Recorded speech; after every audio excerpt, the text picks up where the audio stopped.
What's up, everybody? We're back again. It's the Dad Bod Golf Pod, episode 57.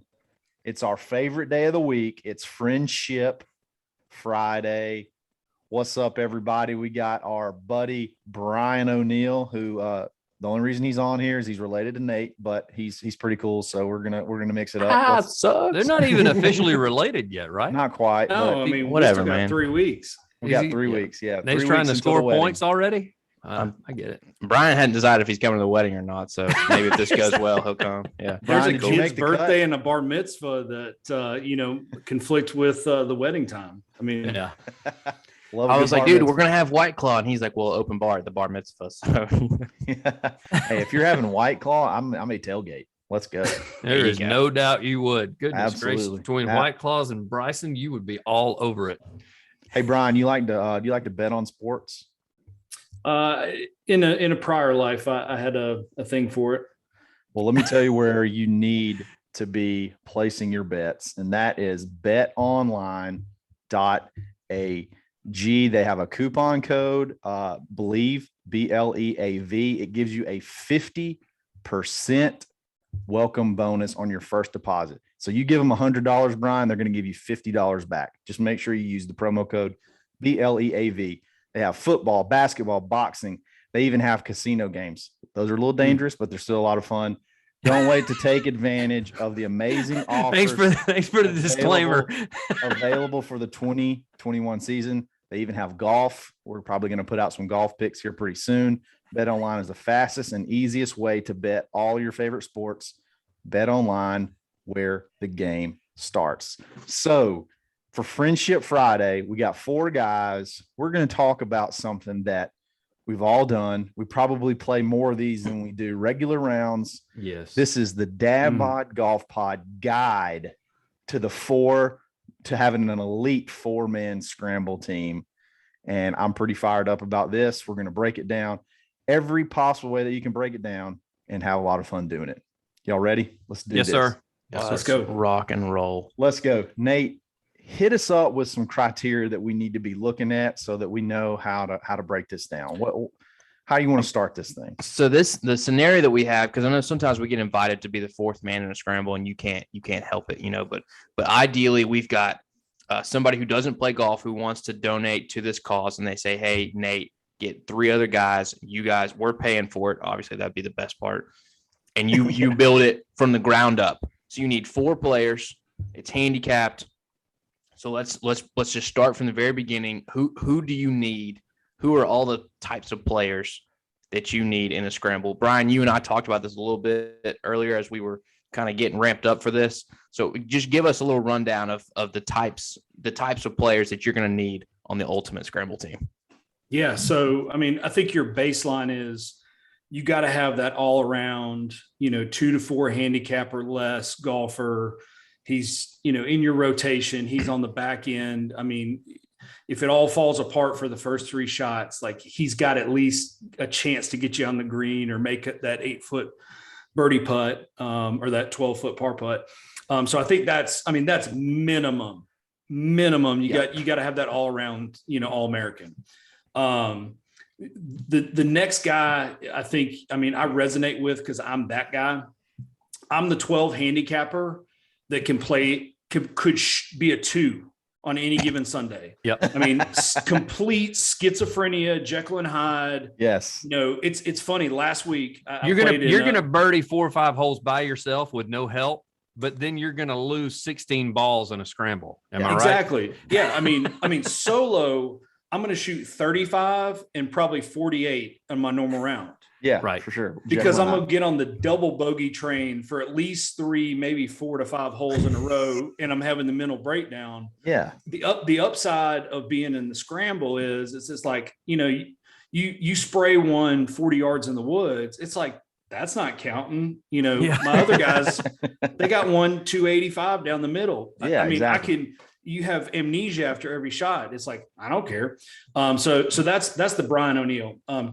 Generally, well, you're also a pretty big hitter. So people want you on the team. So that's another thing, is he's one of the guys that it's like, all right, we got one out there, come out of your shoes. And so he may either scorch it 300 plus right down the middle, or as I said, he just lost a used golf ball that he had to put in the woods because he just tried to hit it as hard as he possibly could. The Scramble put a sleeve of Ultras in your little goodie bag, and you can just rip those things wherever you want to.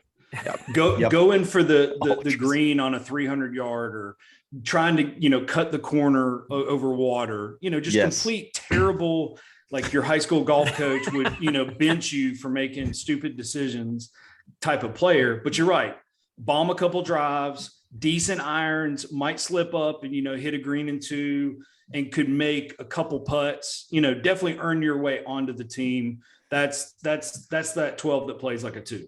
Absolutely. I got one of them I'll save till the end, so I hope it doesn't get stolen. But then you got what I call the ringer. That's the guy that plays enough. He's a former college baseball player. He doesn't play enough to have a handicap.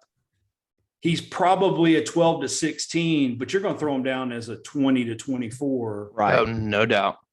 And again, can bomb a drive, not a bad short game. Just needs to get you kind of those couple shots to fill the gap. Right. And I think another guy that, just to add to your team, if I could complete this team, you got to have your 60-year-old plus nasty wedge guy. He may not even have a wedge. It may be a 9-iron. It may be like a choke down 9-iron that he can flop up there from anywhere. He may putt from 60 feet off or 60 yards off the green. 20 feet off the green. Doesn't matter. He's going to nestle it up there on a par 5. If you miss the green, he's going to nestle it up there close every single time. He's a threat to hold it out. A lot of these guys are like 60 years old and above, just crafty veterans. You got to. They're also teeing off 75 yards ahead of everybody. We didn't even get there. They get to tee off from the front tees a lot of times. So you got to have. I love your team. I love. And your they're gonna hit it 190 yards straight. Yep, as well. Yes, but it's the equivalent of 250 because they get that extra 60 yards. That's right. Doubt. Love it. Anybody got anything to add to that? Because Brian just covered. That's the dream team. That's a dream team right there. I got one more. I got one more for you. This is my hidden gem, and I've seen this play out in real life. I mean, half these scenarios Ben has beaten me in tournaments with. But the one that gets underdeserved, and I want to give the shout out to all my ladies out there, is the former D1 college player, played a couple years on the some pro tour, got her amateur status back, stripes at 265 to 285 not including getting the red tees. So you're basically your 60 plus, which for me was captain consistency down the middle of the time. Captain consistency gets up there, a little chip, and you're at 4 feet every par 4. Yes. So he's talking about at one point in time, Diana Ramage worked for me.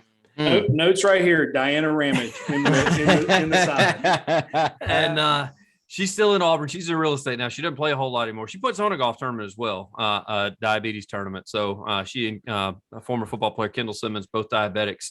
But it's kind of funny because I knew she played, and then she came off tour and eventually just started doing sales for me. And we were the only 2 golfers in the whole building. So anytime there was a scramble, they were like, okay, you 2 need to go play for the company. I was like, no problem. Got it. Just go clean it up. Go clean it up. And he's right. She got to play from the ladies' tees because they did. I think a lot of tournaments have changed that rule. If you played D1 athletic, they've asked some of those ladies to back up to the white tees now. And we fight it because I'm like, she hasn't played in 15 years. That doesn't count. That's like, sexist. You can't do that. Yeah, it is sexist is what I think. It is sexist. I think we just dropped that. You just dropped that line and possibly talk about a lawsuit. Hashtag me too at the starter, and it takes care of itself. And if you're picking on the ladies, pick on the old guys too. Make them back up as well. If we're going to do this, we're just going to just call everybody out. I don't know why they don't do that. So, but yeah, she was, and it wasn't a hidden gem because Brian could tell you that when we showed up at the tournaments, it was like, okay, who's playing for second? Because Diana's playing on that team. There were side bets. Are they going to hit 20 or 24 under? Good gracious. And that's a team that Ben's on. I mean, that's how good she must be. Yeah, exactly. That's exactly it. Wow. Ben is Ben is the 60-year-old above, trusty Yes. in the middle of the fairway and Yes. spin the wedge up there close guy. So even though he's not that old, that is your guy right there. For he is your trusty guy. I fall right in there. that category. Yeah, I feel like Brian and I are very similar. We just go out and hit as far as we Yes. can, and then go ahead and buy you a box of 12 balls. They could be, not the tour balls, because you don't want to lose $5 on doing stuff you're not supposed to you shouldn't be doing, but maybe load up on some Pinnacle Golds or some Chrome Sauce or DT Solos, something like Preset that. Laddie. Let's go. Preset. You might as well hit Walmart up and get the used top slides. Kirkland. The Kirkland. Yeah, maybe a little refurbished Titleist DT carries. Or you know what? I've been watching a little of that long drive competition stuff. Maybe some of those Volvics. There you go. Some of those matte, whatever color you want to do, and just go hit moon rockets. I'm trying to bring the Magna back. You remember the ball that was a little bit bigger back in the 90s? Yes. It's going to make a comeback. I'm pretty sure Bryson is trying to figure out a way to get that back on tour. There was this ball. So quick story. This is kind of a sidebar. I was a cart guy at one point in time at a country club down in Daphne, Alabama. These guys, there was this ball called it was some type of bird. It was either like a falcon or warhawk or something like that. But the ball was made. I think it was a warhawk. It was illegal, completely illegal. Yes. It had fewer dimples or extra dimples, and it was a little bit smaller than a normal ball. And these old dudes would just lose their mind if they found out you were playing with like a warhawk or whatever it was. So they were like, if anybody's playing a warhawk, like they would put out like pamphlets. Like if we see warhawks out on the course, we're like, we'll throw you out of the club kind of thing. So I got a buddy who's a big believer in the he's a big believer in the preset laddies. The laddies. Lottie. I just said that. Did you say the laddies? I said preset laddies. Yeah. He's a big with the X on it. Yeah. Oh, it's got. Oh, look at you. Yeah, dude. I'm very detailed. We find those in the woods. We do find those in the woods. So we got our team. We know what Nate's playing. It's not finding him in the woods. We've nailed down our team. Okay. We've described the team. You got to have your solid, your trusty 2 to 4. Okay. Mm-hmm. You got to have your 60-year-old plus nasty wedge game guy and putter. And then you got to have your 10 to 12 handicap bombers that can just do whatever. They can hit great shots, and then they can hit regular shots. And then if you can find your diamond in the rough, your athletic female or somebody like that can tee up forward, and she can still hit it over 200. That's the diamond in the rough that you can really take it to the next level with. That is the kind of team you need to be looking for. You need to be on the lookout for that team. If you see a team, when in doubt, if you can't get that perfect ringer in there, go for the straight 36 handicapper, the double max. Yeah, get the strokes. You're going to get one shot out of them, which probably be a putt. If it has to be a drive, you might want to kick it or throw it if that's an add-on. Yeah, when in doubt, that fourth, if you can't find a ringer, go for max handicap. Absolutely. Yeah. And if you can get a max handicapper that actually can putt, because we have been stuck with some of those before, like somebody that they basically all they do is putt in their office all the time. They don't ever really play any golf, so they got a good stroke so they can putt, and you can read. Oh, that is phenomenal. It's one of those things where you want to tell, don't even get out of the cart till we get the green. You're fine. Drink beer, have a good time, and we'll see you at the green. Absolutely, absolutely. If you once you do land that team, you get that team lined up, you can always go get matching awesome gear to look sharp at Swannies.co. Use coupon code DadBodGolfPod -25 and take 25% off the team's order, and just get hooked up head to toe, looking fly. You'll be the standout team in the whole 4-man scramble or 4-person scramble, however you want to say it. There you go. Check it out. Check them out. Shirts, tops, bottoms, outerwear, headwear, whatever you're looking for, they got it. Swannies.co, coupon code DadBodGolfPod -25. Take 25% off your next order. I think we want to moving on from the assembling your Avengers 4-man scramble team. The next thing we got to talk about strategy.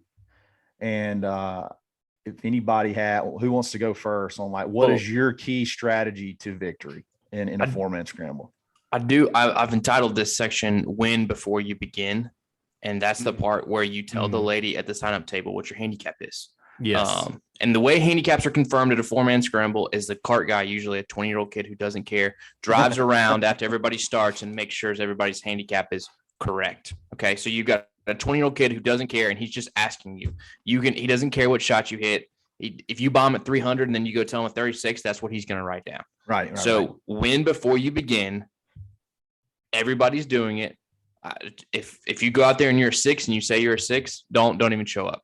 Don't even show up. Yeah. You sandbagging. We don't condone it, but it's a necessary part of a scramble team. It is. You can't win. You can't win one unless you do sandbag. In a 4-man scramble, they're impossible to win. We're identifying strategies that we've witnessed. We're not, We're not saying that we've partaken in these. We're just seeing others do this and they tend to win. Absolutely.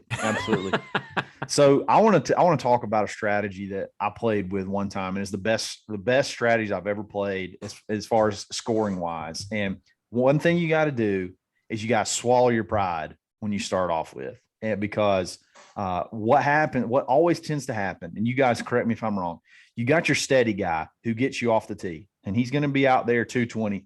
Well, then you're going to have 3 red asses. We got one in play. We're going to red ass 3. And because we're good, we're in play. Let's just go. And then you end up hype it up. Then you hit all 3 of those. All 3 of those are just hit off the course. Oh yeah. So the strategy that I played with this old guy one time, he's like, I'm going to put it out there a little over 200. He said, somebody just hit it just 20 or 30 yards past that. And then somebody hit it 20 or 30 yards past that. And then somebody hit it. If it takes your 4, if it takes a hybrid, a 3-wood, whatever, just keep getting it out there a little bit past the next guy. And then you're going to get progressively closer, and you're not just hitting dumb shots. And so you're progressively getting closer to the green. And I thought that was Kyle, really the good Miller strategy. Lite tells me way different to do that. Anytime that you get involved in the Miller Well, Lights, we were going out to win. We were going out to win. You're going not out to win. And I think this was one where there was no alcohol on the course. So it was a serious tournament. Yeah. But thoughts there. I mean, that's no fun. It's a winning strategy where you get to the end and you're like, how'd you guys win? Well, let me tell you, one guy hits at 220, next guy hits at 240, then we go 260, and that's how we won. Absolutely. Absolutely. It's you know what happens. Ben slides one out there about 230, and then we get up there and we just absolutely come unglued, and we all spray it out of bounds or hook it out of bounds. I can't hit that shot. What y'all can hit, what like you and Brian can hit when y'all can, like I can't. I want to witness that.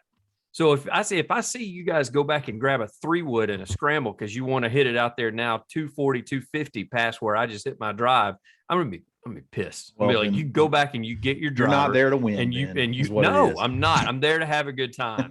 Well, Ben, this is the ultimate guide to an unbeatable scramble team.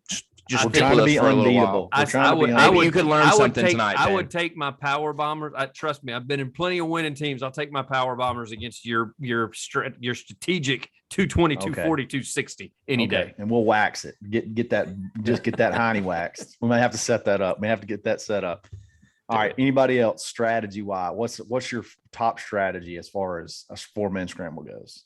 So I'm not a superstitious person, but if it's out there, just a little stitious. Just a little stitious. Like, I mean, if you happen to like go outside during a game and they score a touchdown, or you change seats up and, they hit a 4-run home run, the grand slam, I don't want to mess up the juju if that exists. So you hit that first par, we're shaking the order up. Yeah, true. No doubt. Last guy first guy last, and you just keep doing that. And then once you hit on a couple birdies in a row, like you don't mess with that. No. It's the same way with who's marking the ball when you get to the green, whatever marker whatever marker you're using. If somebody goes ahead and gets up there and throws down a tee, it's like, pick that up. What are you doing? Like, we just made 3 birdies in a row using Nate's marker. Why would you do that? Why would you put that down? And one of my strategies that I like, you mentioned swallow your pride as far as a driver. I say the same thing once everybody's out there in the fairway. You got these guys that are real proud that they finally caught one, but they're over there in the rough and there's really no shot. They are further up. Yeah, I hit it further. Yeah, but they're and it's this like is closer. it's like, yeah, we got a perfect lie with a perfect angle in the fairway 5 yards behind you. We're going to go play this. We need to play mine. I'm like, no, we're not playing yours. Like it's stupid. That's right. Yeah. You gotta be a team player. Gotta be a team player for sure. See, I fully believe that the order can be different on the, not that you wouldn't keep it the same hole after hole, but it can be different on the tee, fairway, and green. Like you may not want the same guy teeing off first. That's true. That putts first. Like and sometimes it takes you about 3 holes to figure it out. Settle into that. Yeah. But if you've got the first guy putting has to be a good enough putter to where you can see the line. If you've got a guy who's just slapping it as hard as he can at the hole, and nobody learns anything. Right. So the first guy has got to really have a decent chance at making it, and everybody else can see the line. See, we have a strategy with that too, because we get asked to play in some, so you get kind of paired with some guys that maybe not be very good. We still let them go ahead, even though they're not a great putter, and we don't really watch the line or watch what they're doing. We're just kind of hoping maybe a blind squirrel finds a nut and he rams it in the back of the jar, and we walk away with a birdie and we're good to go. Or he may actually give us a read. Like he may actually lag one up there, and it's like, okay, now we got to read this time. But you're right. Probably 50% of the time it's like, that didn't help, but whatever. I've personally had great success with that high handicapper, former colleague of mine, Mike M is what I'll call him. We weren't going to take a drive of his, but maybe once every 10 tournaments. He wasn't going to add much out of the fairway. 10 tournaments, not 10 holes every 10. Not 10 holes, 10 tournaments. But you line him up. You show him exactly where to putt it. And if he just hits a true putt, there's that once every couple holes, he might run it past the lit, or he might actually hit one, but that was our read putt. And so, but it was almost like putting training wheels on it. Like, hey, we don't care if it goes in, how fast you hit it, just at least kind of get it there, give us that read. And then it was like, all right, we got 3 chances to actually follow that. The good line. Yeah. If you can find a putter, talking along those type of guys. So there's a lot of guys I feel like that can putt the ball where they're aimed, but can't get lined up. If you can find a guy like that does not care if you line them up, and they'll just literally point wherever you tell them to point, and then they can stroke it on that line. Those guys are invaluable, because it's like you get to putt it twice, or if you're the one lining them up, it's like you get to putt it twice. My brother-in-law is that way. I literally, like, we can play a scramble, and I can say, okay, move just a tad left. Okay, there you go back right. Okay, you're right there. Now just stroke it on that line, and he can just hit it right on. Those guys are very, very valuable. If you can get those guys early, maybe early in the 4-man rotation, and figure out your line. It's like I said, it's like putting it twice. It's like you get 2 rolls at it for sure. Yeah, that's right. For sure. All right. So moving on, talking about putters, let me tell you something. If you want to just be able to just not even miss putts to begin with, if your first guy has a Sweet Rolls golf grip on their putter, you pretty much, nobody else is going to get to putt the rest of the round. So you guys need to go check out sweetrollsgolf.com. Use coupon code DADBOD20, take 20% off of your order. They have the sickest printed putter grips that you can ever even imagine. We all have one. I'm sure Brian's either got his eye on one, or he's going to have one on the way pretty soon. Check them out. In the mail. Absolutely. It's on the way. We got the tracking number and everything. Sweetrollsgolf.com, coupon code DADBOD20, take 20% off your order, guaranteed to take 2 to 3 strokes off your game. And if it doesn't, it's just because you suck. It's not the putter grip's fault.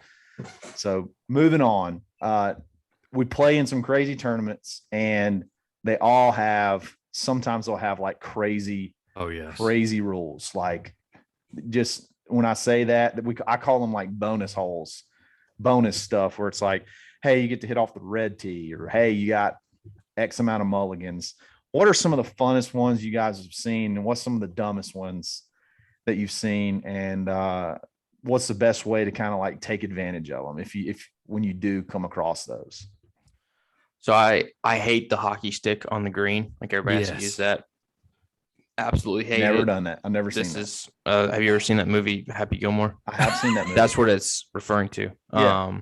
Hard pass. No, I've never seen it in a scramble. I've seen the movie. I've never seen a hockey stick hole. You hit it like it's a par 3 and you stick one to 6 feet and you can't make it because you're using a hockey stick like that. It'll be absolutely infuriating.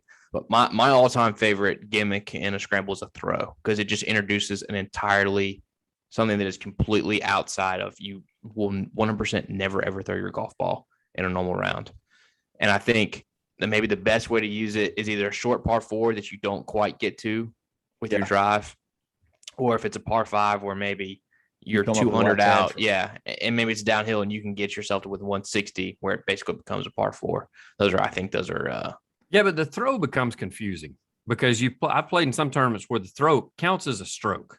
You're playing in the wrong tournaments. It's an extension.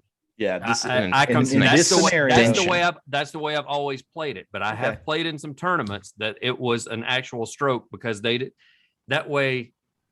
If you were in the sand and nobody wanted to hit out of the sand, like that's just the ball that y'all had to take, then you could throw it out and you get close, but it still counts as a stroke to throw it out because you're throwing it out of a hazard. So there's always confusion in that because some of the tournament, and it's probably 50% of them, it counts as a stroke, and then 50% of them, it's an extension of play.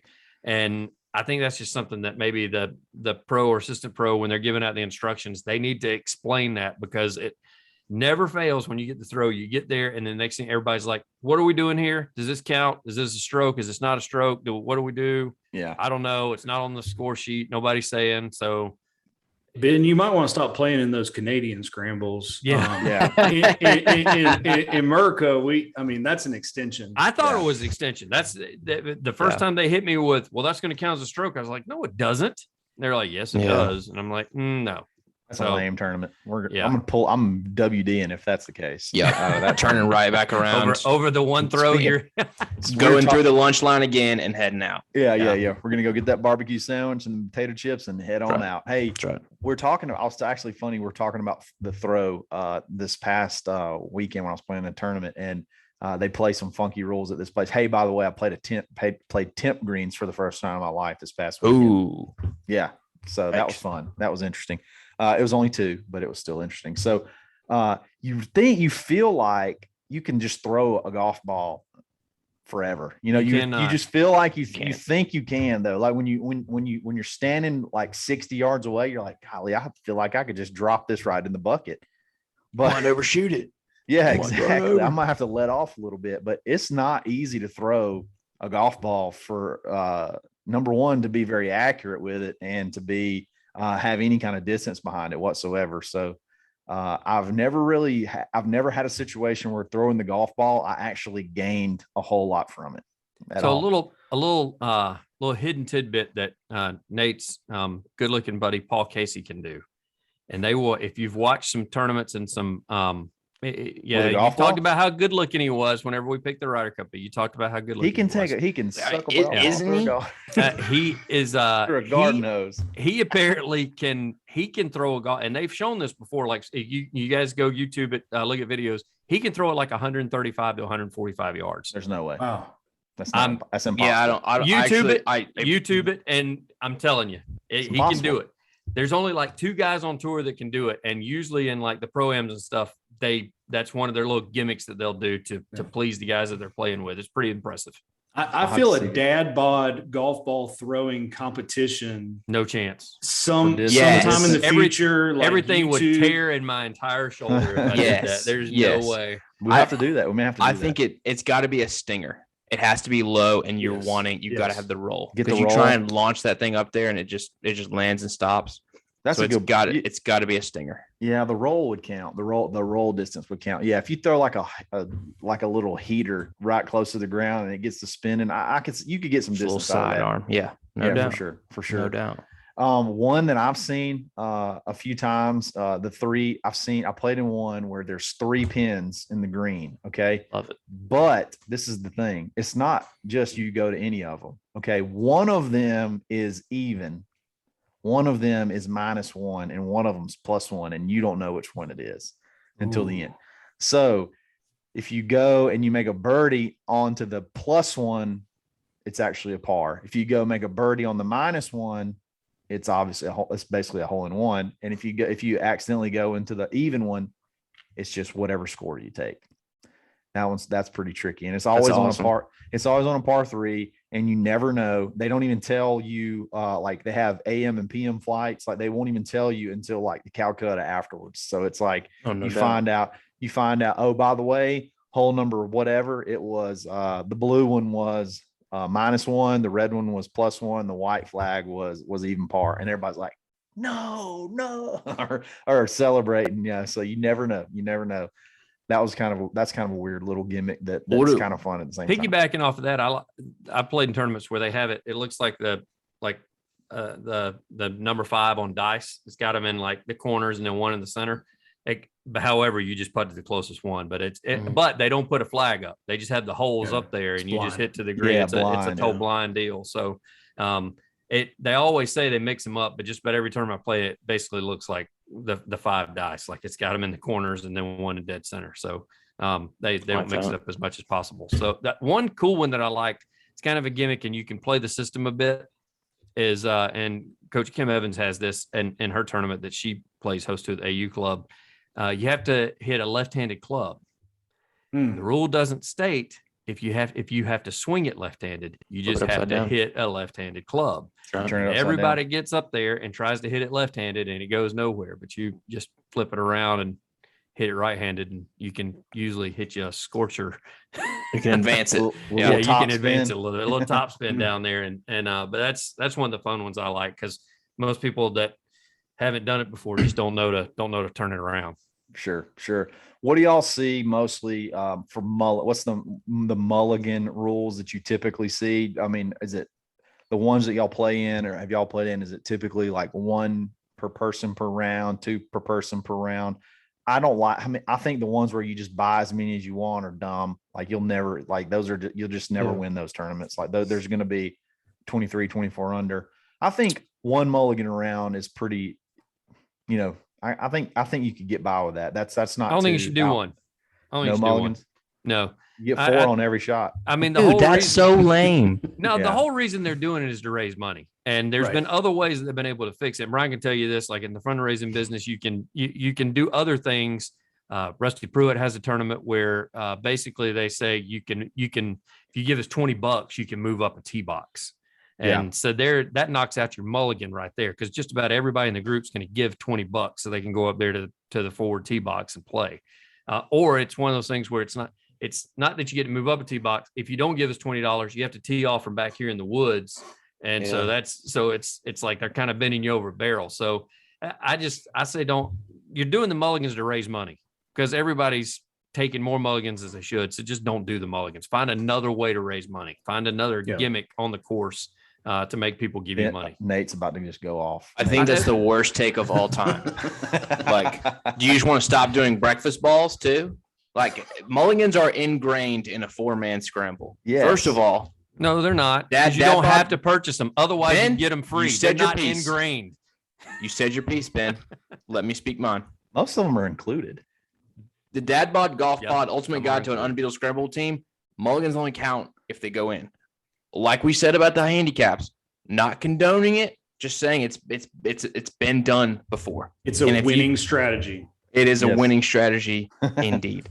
Hey, this I'm gonna put this one. If it goes in, it's my mulligan. If it doesn't, then it doesn't count. That's absolutely. Practice, but that gets said a lot. That's in the rules, actually. That and when you all hit the green instead of taking the closest, like, well, I'm gonna putt this one, and if it goes in, that's our birdie putt, and we just all go back to the cart for sure. Even though you're 95 feet away. If you've got a 30-footer that everybody kind of slaps another one at like that, and nobody makes it, mulligan does not count. But if you do make it, then concurrently, you've got the provisional mulligan, which is, Ben's 220 down the middle. I snap hooked mine into the lake. We might have one that might be decent if we find it. And it's like, hey, I'm going to hit a provisional. And then you stripe one 285, 300 down the middle, and you go, mulligan.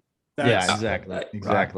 We got to get one on the course. The provisional mulligan. The provisional mulligan, it has won me tournaments, I believe, if I'm not mistaken. Yeah. So no doubt. You got to be able to work the mulligan. It's not written on the rule sheet that you can't do that. Right. Yep. Correct. So where is the best place to use mulligans? Do you think it's to try to get a shot closer to the hole? Do you always use it on putts? what's like the maximum distance before you decide on a putt before you don't use it? Where's the best place to use mulligans? I think Brian said it best. One of the things is your tee ball. I mean, you got to have one in play. So that's going to be key. I've found that if all of you miss the green, somebody's got to put one up there in the center of the green. So you got to run at it. You got some sort of putt at it. You don't want to be chipping. Yeah. So that's probably the two places I find. I mean, because as I said, I think you kind of get away with it once you are all on the green, then everybody can take a run at it and decide what putt you're going to take after that. Not that I'm doing it. I'm just saying it's been done. I'm just saying. I'd say you've seen Bobby Huddleston do that, haven't you?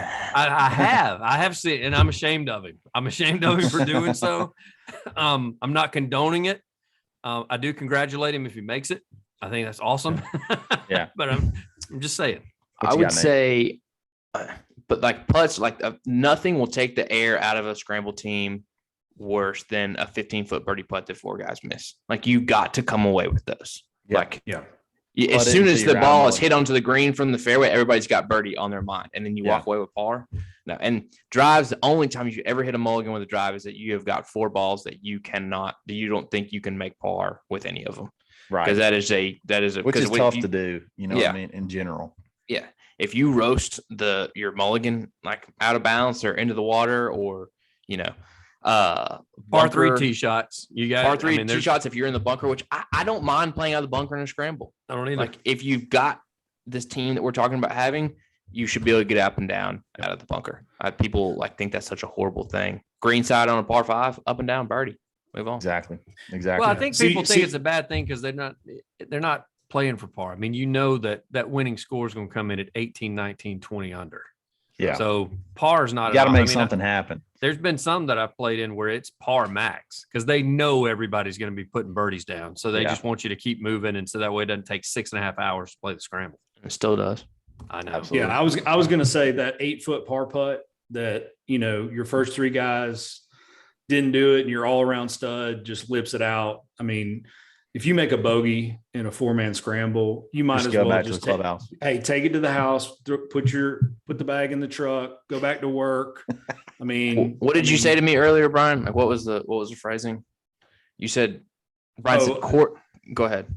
Yeah. We just have to have a consensus on gimmies. He said corporately. Corporately, we have to have a consensus on what a gimme is. Yeah. I mean, as we saw this past weekend, depending upon the length of your putter or your driver, you just got to say, hey, if it's within, 5 foot, like, hey, for pace of play. Yeah. This isn't about us. This is about pace of play. We're trying to get off the course in less than 6 hours. I mean, we're all kind of just running a little tap by it, and it's good. Pick it up, move on to the next one. Yeah, right. I would consider, and that may or may not include birdie putts. I'm just throwing that out. Yeah, I would consider myself the guy that kind of stands behind the hole on like a 20 plus footer, and if it doesn't go in, I slap it back. If it's going 1,000,000 miles an hour when it comes by the hole, I'm slapping it back. Like, if there's no mark down, there's no par putt, and you can't miss a par putt that doesn't exist. So here's something that we haven't talked about that sometimes can be really tricky. Okay, when you have a left-handed player on the team and you get on the green, okay, and you got the mark down, and they want to move it to the other side of the mark. That really bothers me. How do we what do we do there? Do we remind them that they live in a right-hander's world and don't touch that mark? They need to make sure that they put it exactly where you put it. Either that or they have to bring their own mark. Unless they're a scratch golfer, they have to follow your instructions. Yeah, Kyle, you're the A player on this team. You set the tone. You let them know. Don't move that mark. Hey, this is a service announcement for lefties out there. Suck it up. Putt with the mark on the inside of your stroke, and just learn how to do it. Go out on the green right now and throw a mark on the inside of your stroke and just start putting. Get ready for a 4-man scramble because you're not going to have 4 lefties. You're probably going to have 1 at max every so often. Don't dare take that ball on the other side of the mark because that just screws everything up. That just absolutely really have an issue with that. I've played with a couple of left-handed players and they just followed suit. They just did what we did. So I'll play with some. They'll just drop it anywhere. Just drop it anywhere. It's like, guys, come on. It's in my line. It's in my way. We got to Quit. We can't do that. We can't do that. Well, but I think that goes back to there has to be an alpha male in the group. You know, On the shots. Ben touched on earlier, like, And it's never going to be the left-hander. it's never going to be the left-hander. It's the guy that has enough sense to say, you know, an 80-yard shot in the deep rough versus a 95-yard shot in the middle of the fairway. Let's get egos out of the way. When, you know, Billy BA is over there saying, hey, we're going to take mine. Nope, it's the alpha dog that says, you're an idiot. Yeah. And if you don't abide by this, you can take it to the truck and go back to work, and we'll just rotate the 4 shot. Which I love. Go enjoy your tea gift, your snack bag with your peanuts and your Slim Jims in the car. Sure. We're going to finish this out. 3-man scramble style. I feel like have an I extra like I've barbecue been sandwich on me. Give us your raffle tickets. Yep. And get out. Yes. Yeah. Give us your door prize tickets and just go on back Get to out the of here. house. I will say though, when you get asked to play in tournaments, usually the guy that bought the team is going to be the alpha and call most of the instructions. So, That's But so this scenario we're building is the guy who bought the team is not on the team. That's what's so Okay. I beautiful got about you. it Okay. is you have, and that's No that's influence. my favorite tournaments is somebody's like, hey, I need you to get 3 guys and you all go do your thing. Yeah. Yes. I'm just trying to do Hey. it for just optics. There you go. I ran 10,000 scenarios, this little algorithm that I have for the 4 of us playing in wow. Scramble. So, and actually it comes back as 13 birdies and an eagle for 15 under, which now us 4 are not, you know, I love you guys, but you guys wouldn't all make my ideal ultimate unbeatable Scramble team. It's just, we Nor am don't. I coming to your wedding. oh wow, I'm- Nate calls me. We'll when make sure to un-RSVP you. This is when the reason I get invited sometimes to play in scrambles with Nate is when it's like a church scramble or something like that, and they don't allow drinking on the course. And he's like, who can I take that won't just absolutely embarrass me? Yes. Because I'm not a huge drinker on the course. Who can I take that's not going to pull a bottle of Fireball out of their bag on the second tee box and want a for an butt chug 8 on a.m. number 12 or something? Yeah, like 8 that. a.m. shotgun. Be like, anybody want a shot? I don't Here's see my how birdie. I don't see how the guys do the hard liquor, man. I mean, I'm fine with having a few beers, but when I turn around and I see they're talking to the cart girl and they're like, "Hey, we want 4 shots of, you know, of Fireball. whether it's Jack or Fireball or something." And I'm like, "No, we're not. No, you don't need 4. I'm not doing one. Like, don't do." And then they start making fun of you, and it's like, "Come on, man. It's 8:30. I can't." Yeah, and you've got like dried dates on your face from your Exactly. snacks, My and they're granola, taking shots of Jack. I haven't had enough granola yet to He's feed rubbing the tummy. CBD oil in. Yes. have any fat-free yogurt? I forgot. I have a mine. freeze or whatever Yeah, that stuff's exactly. called. Yeah, Yeah. absolutely. Well, guys, I hope that you glean some nuggets of how to assemble your ultimate 4-man scramble team. Hey, we're always available. If you got a 4-man scramble, shoot us a DM. Say, hey, we may need a 4th. We may come mix it We've up. shown with our you. true colors, though. We've shown For that we're sure. going to be the alphas. I don't know that we'll get Yeah, invited. we're gonna come in, and hey, you better swallow your pride because we're gonna tell you whose shots we're gonna take, whose putts we're gonna take, and that's just gonna be it. We want to really thank Shane Lowry for joining us today for the podcast. I'm sorry, I meant Brian for Friendship Friday. Yes. It was awesome. He brought it. He brought his A game. He did not clue us in that he was going to do that. That's fantastic. That's amazing. He brought his A game, Whoa. and we We appreciate did it. get dude. him on, Kyle. We said Yes. earlier in the week we wanted him on. We got him. We appreciate it, dude. That is awesome. I hope you had fun, and we want to have a new character every Friday. This is the everyman's podcast, the just your average dude, and we are so freaking average that it's not even funny, and we enjoy it. We enjoy mixing it up, talking about 4-man scrambles, this, that, and the other. This has been a fun episode. We're going to take the weekend off, watch a little golf, watch a little football. We'll be back on Monday to talk about all kinds of stuff that's going to happen over the weekend. I'm sure we're going to talk about, Bryson winning the long drive competition and just flexing on everybody. Here we go with that. Again. Yes, absolutely. That's right, Brian. Follow us on social media. Everywhere you get social media, we're there. Dad Bod Golf Pod. Subscribe to our YouTube channel. We're gaining a little bit of traction on YouTube. Yeah. Yeah, absolutely. We have a lot of fun interactions in the comments. Some of the live when we premiere at 7:00 Central Time every single morning. We get some live chats in there. It's a lot of fun. Subscribe to our YouTube channel. Make sure you subscribe, not just go view the videos, actually subscribe. And, that helps us out for sure. And I guess, guys, we'll just catch y'all on Monday. Dad Bod Golf Pod. Thanks, Brian. I won't see you at the wedding. Stroking. You didn't do the always stroking, Nate. You're out, Nate. Yeah. You're fired. You're out.